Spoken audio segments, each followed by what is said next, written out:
కేసీఆర్ గారు 2 పంటలకు రైతు బంధు ఇస్తే 3 పంటలకు ఎందుకు ఇవ్వని అడిగిండు. నువ్వు 3 పంటలు కాదు కానీ 1 పంటకి ఇస్తలేవు కదా నువ్వు.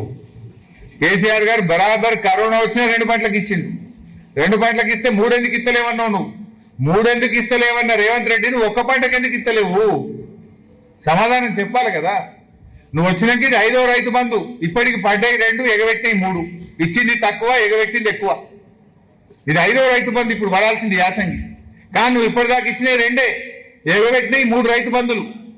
15,000 ఇస్తానని రాహుల్ గాంధీ 15,000 కాదు ఉన్నాయి కూడా ఎగబెట్టినావు నువ్వు. పక్కా బరాబర్ కేసీఆర్ ఉన్నప్పుడు ఒక నమ్మకం ఉండే రైతులకు బరాబర్ రైతు బంధు పడుతుందని ఒక నమ్మకం ఉండే. నాట్లకు కేసీఆర్ రైతు బంధు ఇస్తే ఓట్లకు రేవంత్ రెడ్డి ఇస్తుండు. ఒకసారి ఎంపీ ఎన్నికల ముందు ఇచ్చిండు, ఒకసారి సర్పంచ్ ఎన్నికల ముందు ఇచ్చిండు. కదా ఇప్పుడేం ఎలక్షన్ లేవు, మళ్ళీ పెట్టేసిండు. నాట్లకు కేసీఆర్, ఓట్లకు రేవంత్. ఇదేం అంటే మీరు గుర్తు తెచ్చుకోండి. ఎంపీ ఎన్నికల ముందు ఒకసారి పడ్డది, సర్పంచ్ ఎలక్షన్ల ముందు ఒకసారి పడ్డది. ఇప్పుడు యాక్చువల్గా ఎంపీటీసీ జెడ్పీటీసీ ఎలక్షన్ ఉంటే పడుతుండే, పర్లేదా?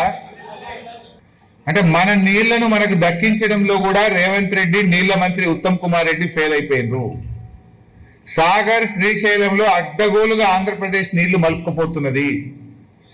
రేవంత్ రెడ్డి గుడ్లప్పగిచ్చి చూస్తున్నాడు. కేసీఆర్ ని కళ్ళగుడ్లు ఉడవిక్తా అని మాట్లాడు కాదు. చేతనైతే సాగర్, శ్రీశైలంలో తెలంగాణకు దక్కాల్సిన వాటాను కాపాడు.